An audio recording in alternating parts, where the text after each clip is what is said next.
In the summer of 1940, Europe had fallen faster than anyone thought possible. Poland crushed. France defeated. The Low Countries overrun. To many watching the war unfold, it felt like Adolf Hitler was unstoppable. His armies had torn through the continent with shocking speed, and now only one major enemy stood defiant across the narrow stretch of water known as the English Channel. That enemy was Britain. From Berlin's perspective, the island nation looked isolated, exhausted, and vulnerable. The British Army had barely escaped destruction at Dunkirk. Most of their heavy equipment was left behind on the beaches of France. On paper, it seemed like the perfect moment to strike. So Hitler ordered planning to begin for something that had never been attempted in modern warfare: a full-scale invasion of Britain. The operation was given a name that sounded almost calm, almost harmless: Operation Sea Lion. But behind the name was a gamble so dangerous that even senior German commanders felt a chill when they studied the maps. Because invading Britain wasn't like conquering France.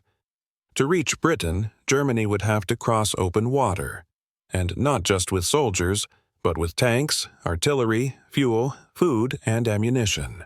Thousands of boats would be needed. Barges, tugboats, rivercraft, anything that could float was being considered, and all of it would have to move slowly, in tight, vulnerable formations. Right under the guns of the Royal Navy, Britain's first line of defense. Wasn't the army Hitler's generals quickly realized something terrifying? They didn't just have to defeat Britain's soldiers, they had to survive Britain's navy. The Royal Navy was still the most powerful fleet on Earth. Even after losses in Norway and France, Britain had more major warships than Germany could dream of matching. Battleships, cruisers, destroyers, and they were all based just hours away from the Channel. If German invasion barges were caught at sea, they wouldn't be fighting soldiers. They'd be facing naval guns that could turn packed transports into burning wrecks in minutes. German planners ran simulations, war games, timetables. Again and again, the same nightmare appeared. The invasion fleet might be destroyed before it ever reached British soil. And if tens of thousands of German troops drowned in the Channel, it wouldn't just be a military disaster. It would shatter the myth that Germany couldn't lose. So Hitler turned to the skies. If the sea was too dangerous, there was only one solution: control the air. Before any invasion could happen, Germany needed to wipe out Britain's air defenses. That job fell to the Luftwaffe. The plan was simple in theory: destroy the Royal Air Force, bomb their airfields, cripple their radar, shoot their fighters out of the sky. Once the RAF was gone, German bombers and fighters could dominate the Channel. The Royal Navy would be exposed. British defenses would collapse. Only then would Operation Sea Lion move forward.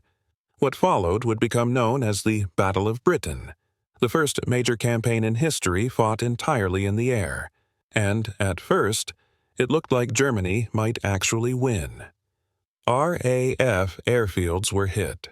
British pilots were exhausted. Aircraft losses were heavy.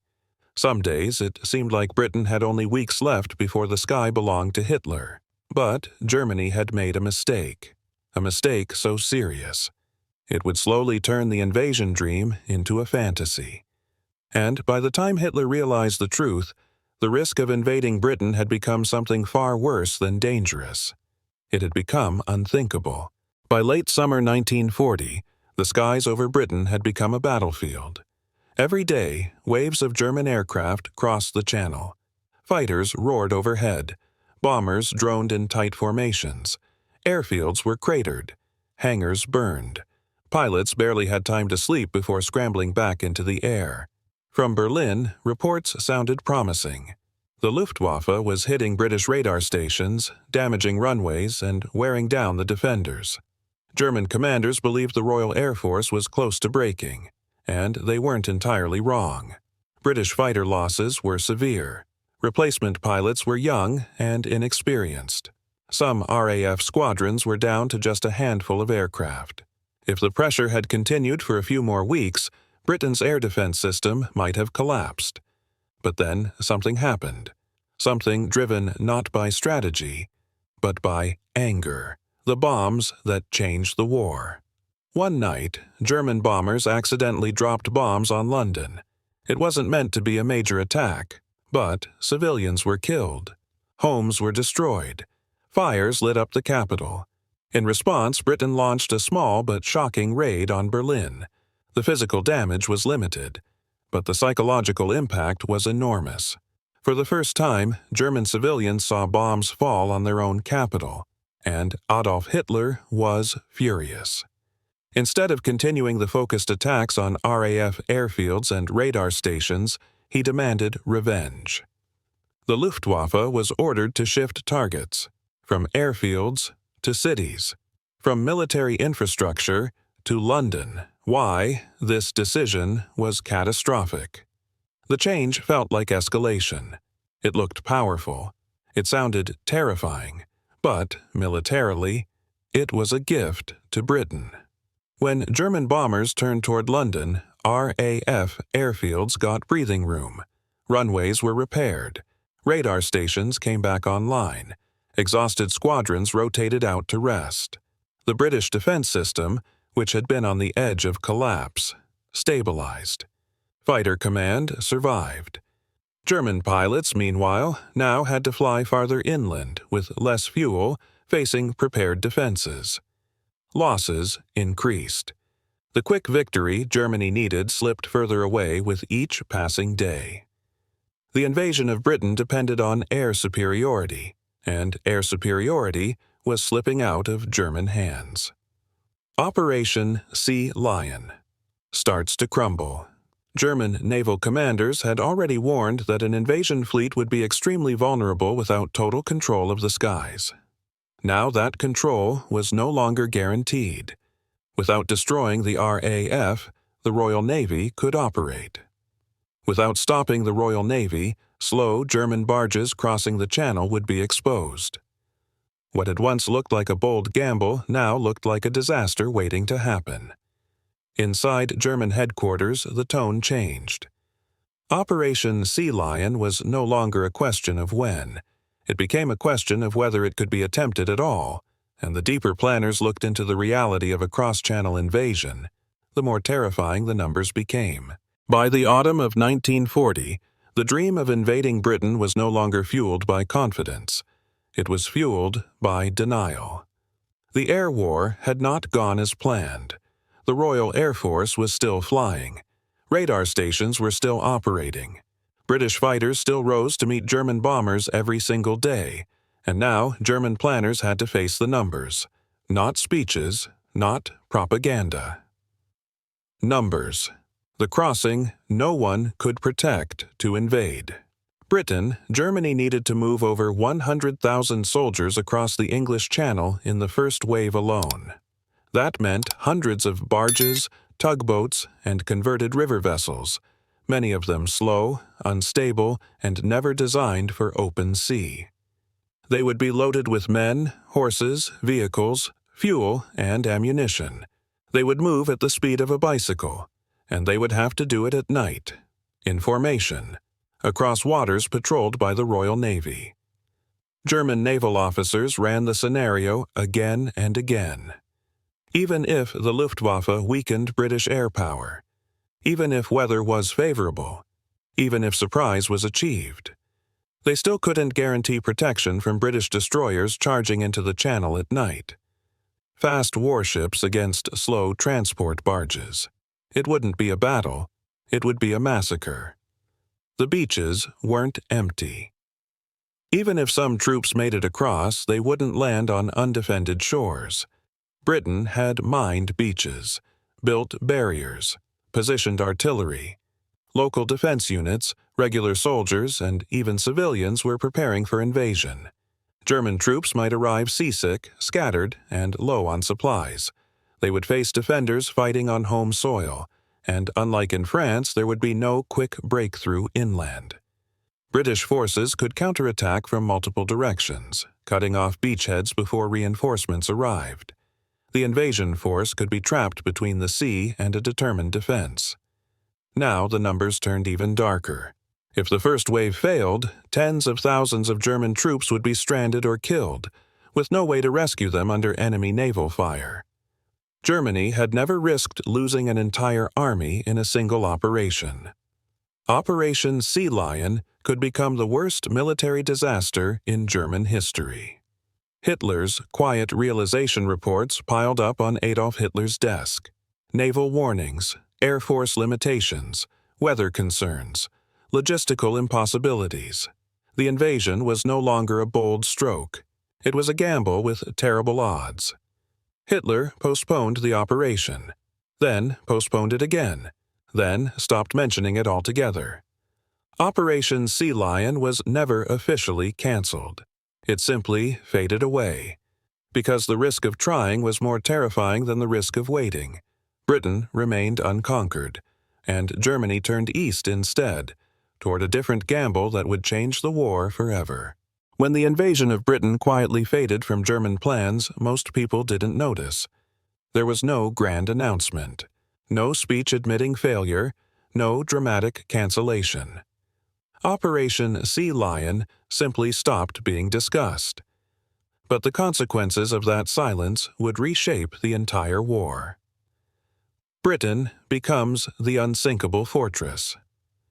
Because Britain was never invaded, it remained something Germany could never destroy: a base, an aircraft carrier that could not be sunk, a supply hub beyond the reach of German ground forces, a launch point for future invasions. From British airfields, bombers would one day strike deeper and deeper into German territory. From British ports, ships would carry soldiers, tanks, and supplies back to mainland Europe. And most importantly, Britain became the place where the enemies of Germany could gather, a safe place for the storm to build.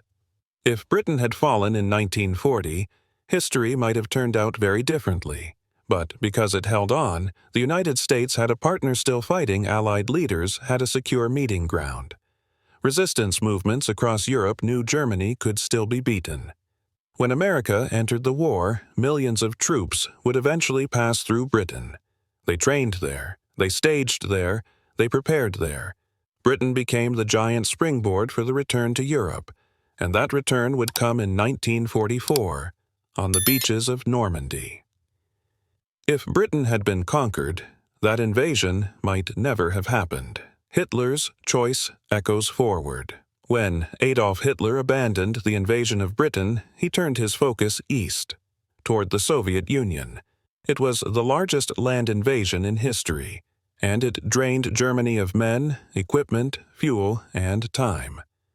Resources that might have supported a renewed attempt against Britain were swallowed by the vastness of the Eastern Front. The decision not to invade Britain didn't just avoid a disaster. It locked Germany into a different path, one that would stretch its armies beyond their limits. The invasion that never happened still won the war. No German soldier ever stormed British beaches. No German flag flew over London. No occupation government ruled from Westminster. But the failed invasion plan still shaped the war's outcome, because Britain survived long enough to become the anvil on which Germany would eventually be crushed from the West, while the East burned under another massive front. The terrifying truth wasn't that Germany feared Britain's army. It was that the sea, the sky, and cold military reality made invasion a gamble so deadly that even the most aggressive regime in Europe chose not to roll the dice. And in that decision, the future of the war quietly shifted. When the invasion of Britain quietly faded from German plans, most people didn't notice. There was no grand announcement, no speech admitting failure, no dramatic cancellation. Operation Sea Lion simply stopped being discussed. But the consequences of that silence would reshape the entire war. Britain becomes the unsinkable fortress. Because Britain was never invaded, it remained something Germany could never destroy: a base, an aircraft carrier that could not be sunk, a supply hub beyond the reach of German ground forces, a launch point for future invasions. From British airfields, bombers would one day strike deeper and deeper into German territory. From British ports, ships would carry soldiers, tanks, and supplies back to mainland Europe. And most importantly, Britain became the place where the enemies of Germany could gather, a safe place for the storm to build. If Britain had fallen in 1940, history might have turned out very differently. But because it held on, the United States had a partner still fighting. Allied leaders had a secure meeting ground. Resistance movements across Europe knew Germany could still be beaten. When America entered the war, millions of troops would eventually pass through Britain. They trained there, they staged there, they prepared there. Britain became the giant springboard for the return to Europe, and that return would come in 1944, on the beaches of Normandy. If Britain had been conquered, that invasion